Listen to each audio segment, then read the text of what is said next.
Good day to all the future employer from Turkey. Let me introduce myself. I am Fatima Rania B. Pandapatan. I am 26 years old from Caloocan, Metro Manila, Philippines. I am a college undergraduate, took Bachelor of Elementary Education, major in English. I have one son which is now 8 years old, and I would like to apply as a nanny and a housekeeper at the same time.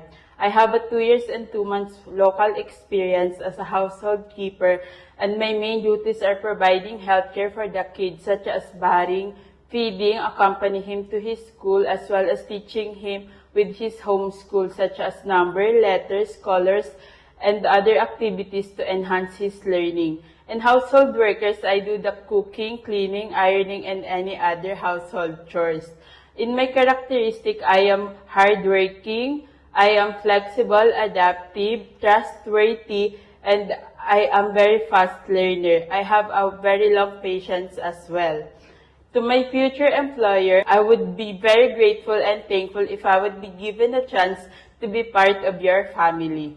That's all. Thank you. Have a nice day and see you soon.